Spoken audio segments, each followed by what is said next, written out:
DOT. DOT representative Rob Perry or Andy, y'all come up. Yeah, come on. Are you seeking?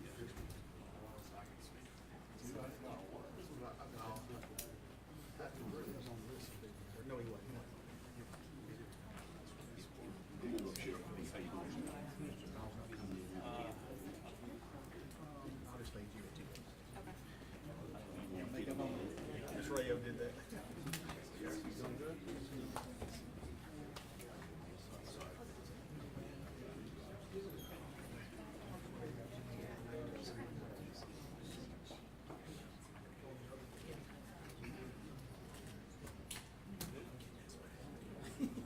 Okay, thank you.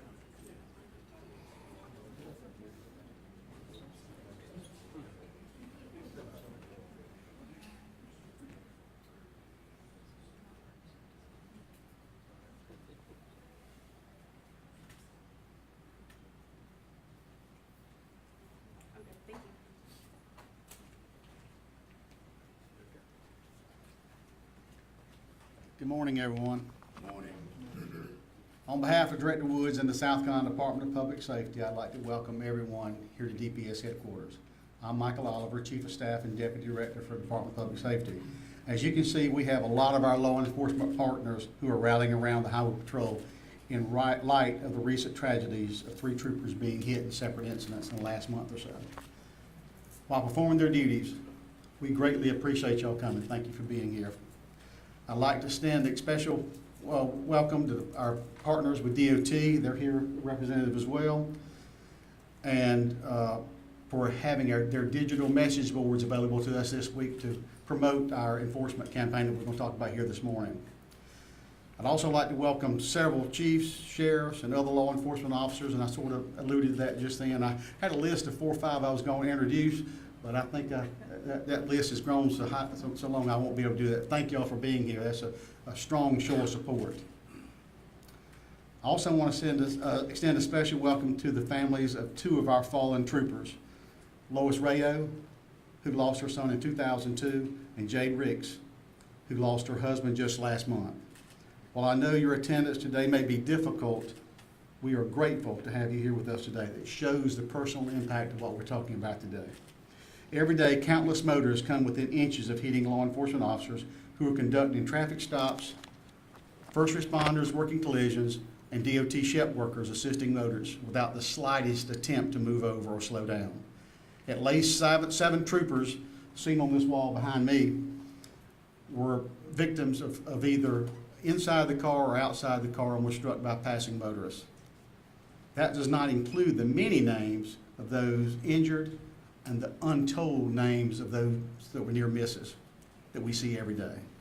We are here to say enough is enough. Here's the lineup of the speakers for this morning. They will come up in succession and without further introduction. Colonel Christopher Williamson, the Commander of the South Carolina Highway Patrol.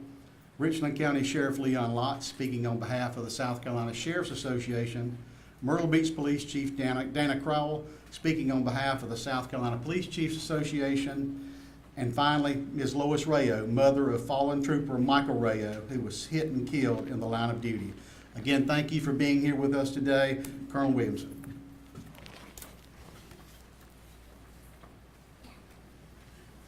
Good morning, everyone. Thank you, Chief Oliver. I want to thank you all for being here today to help us sound the alarm about a disturbing trend that is injuring and killing our courageous public servants. In less than 1 month, we have had 3 South Carolina Highway Patrol troopers injured or killed while working outside of their vehicles on the roadside with blue lights flashing. As most of you are aware by now, Trooper First Class Dennis Ricks was struck by a vehicle during a traffic stop on I-26 in Orangeburg County on August 10th and died approximately 4 days later. Then on September the 7th, Senior Trooper Mitchell Williams Jr. was struck during a traffic stop on I-77 in Richland County, and he is recovering at home as we speak. And just over 48 hours later, on September the 9th, Master Trooper Wayne Labonte was struck during a traffic stop on US 1 in Lexington County and is still in the hospital after receiving severe injuries. Since these all are pending investigations, I cannot comment on specifics of the cases. However, there's one thing that I can comment on clearly. It's not getting through to drivers on our road, and that is the need to pay attention, slow down, and move over when you see emergency lights ahead. Working on the side of the road is dangerous work, but we as law enforcement officers, first responders, DOT workers, and tow truck drivers understand what we sign up for. But what we didn't sign up for is a blatant disregard for our safety that seems to be running rampant. There's only so much our troopers can do to control the conditions and environment on the side of an interstate with vehicles flying by at speeds often higher than the posted speed limits. At some point, the issue of safety is no longer in their hands, and instead is in the hands of the people driving on our roadways. I know I'm not alone when I say it seems like people just don't care. They can't be bothered to move over for first responders or highway workers who are on the shoulder. They can't be bothered to slow down and allow someone to merge onto the interstate in front of them. And they definitely can't be bothered to put down the phone and just focus on the important and dangerous privilege that driving a 3,000-pound vehicle requires. I don't know how to get through to people to care about what's going on outside of their phones, their own vehicles, and their own world. But I do know that their lack of attention, their lack of good judgment, and their lack of regard for other human lives has got to stop. As Chief Oliver said, from the law enforcement community and the people standing behind me and with me today, enough is enough. That is why today we are announcing the beginning of a week-long enforcement initiative called Operation Keep Us Safe. For the next 5 days, I am instructing all of our troopers to be extremely vigilant and pulling over people when they choose to violate the move over law and the hands-free law. And I've also asked all 46 county sheriffs and all police chiefs in South Carolina to join us in sending a strong message this week. Move over or pay the consequences. It's really just that simple. I want to say a sincere thank you to all of my brothers and sisters in law enforcement who have rallied around the Highway Patrol in what has been a very difficult month for us. A special thank you for the last 30 days to the 3 sheriffs who have done an outstanding job investigating our collisions. Sheriff Ravenel in Orangeburg, Sheriff Kuhn in Lexington, and Sheriff Leon Lott of Richland. I want to thank you all for showing up and supporting Trooper Rick's wife, Jade, who's here with us today as well. And I thank you for your support of Operation Keep Us Safe, because this is more than just trooper safety. This is about keeping all first responders safe as we work to simply provide for our families. That's what we do. We just simply work to provide for our families. Let me be clear. This enforcement initiative is not a knee-jerk reaction to 3 isolated incidents. In June of this year, 2 of our troopers was nearly hit in separate incidents 10 days apart while conducting traffic stops on the interstate. In addition to them, several of the troopers you see standing up here with me right now had lived to tell the tale of being hit and injured while on the job.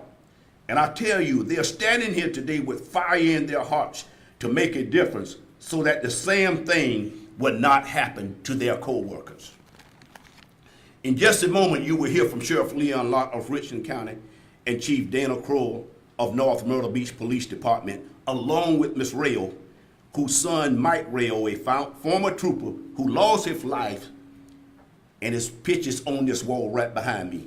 He lost his life because some driver drove in the same irresponsible manner as others have done in the last 30 days. Also joining us today is Trooper Devin Kugler, as I asked him to step forward to be seen, who was critically injured and fought for his way back for more than a year to stand here today and to be able to place this uniform on to continue his service not only to the Highway Patrol, but to the citizens of South Carolina. Kugler, let's give him a round of applause.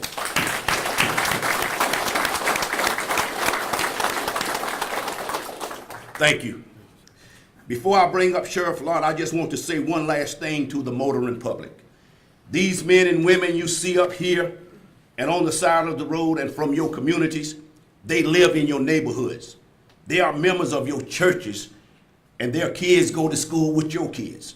Simply said, they are people just like you. Our troopers and officers work hard every day to keep our roadways safe so that you can make it home safely to your families. So I plead with you from the bottom of my heart in asking you to do the same and do your part to make sure these officers make it home safe to their families. And doing your part, remember these things. This is what you can do. The motoring public, first of all, put down the cell phones. Once you put down the cell phones, secondly, pay attention to the roadways. Third, slow down. Fourth, do not forget to move over when you see flashing lights. Thank you. I now would like to ask Sheriff Leon Lott to come forward and say a few words. Followed by him will be our police chief, Dana Kroll of the North Myrtle Beach Police Department. Sheriff. I stand here representing the 46 sheriffs in the state of South Carolina. Now, this is very simple. It's not complicated at all. See emergency service vehicle on the side of the road with its lights on. Slow down and move over. It's that simple. Slow down, move over. We see it every single day. People just do not pay attention, and they place these men and women who are out here working life in jeopardy. Yeah, there's a slogan I think we've heard for many, many years. Let them work, let them live. We all need to follow that. They're out there working. Let's let them live. We don't want to put another picture on the wall behind me with a trooper or any memorial wall from anywhere whatsoever. Now, and we can prevent that. That's all of us can prevent that. Now, we wrote our first ticket this weekend for somebody who did not move over. Now, my wish would be that when judges have these violators appear from before them, they don't give them a fine. They make them go stand on the side of the interstate with a sign that says, "I'm stupid," and let them stand there for about 4 hours as cars go by about 80 miles an hour within inches of them, and let them see how it feels. Then maybe the word will get out. It's real simple. See emergency vehicle, the lights on, slow down, move over. I'm here today to represent my fellow chiefs from across the state of South Carolina in standing in solidarity with our state partners, our sheriffs, all first responders, our firefighters, our tow truck drivers, everyone that's working on the side of the road. Like Sheriff Lott said, it is very simple to adhere to our South Carolina move over law. If you see flashing lights on the shoulder of the road, slow down, safely pull over to provide a safe working space for our first responders. I just want to say thank you for all of you for being here today to help get our message out for our first responders so that they can make it home safely every night. Thank you.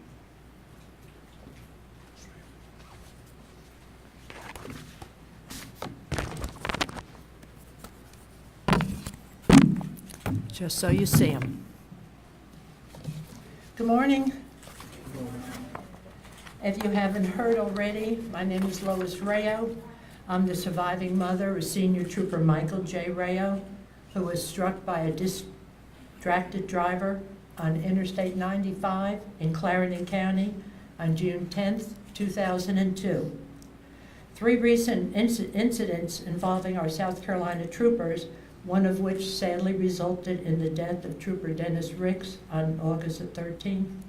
Thank goodness for the 2 other troopers who are anticipated to recover from their injuries with surgeries, therapy, rest, and time.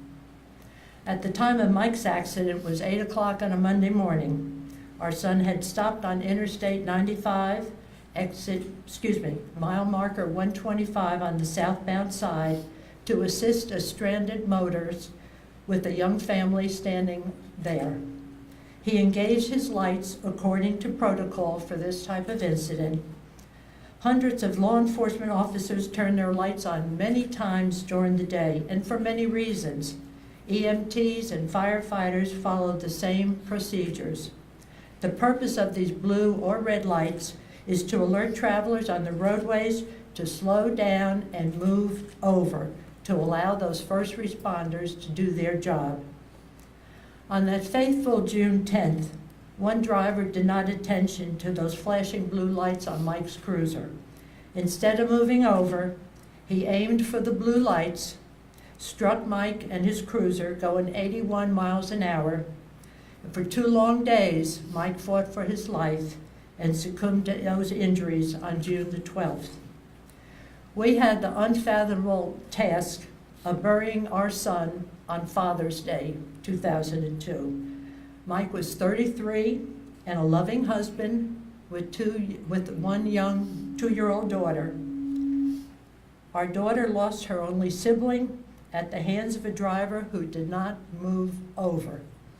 As you can see, our lives changed forever at 8:10 on that Monday morning. The move over law does save lives. Do not subject another mother to bury her son.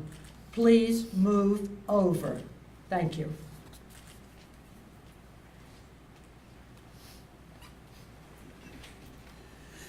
Thank you to all the speakers that was here today. Thank you for joining us, to all law enforcement who stand with me today.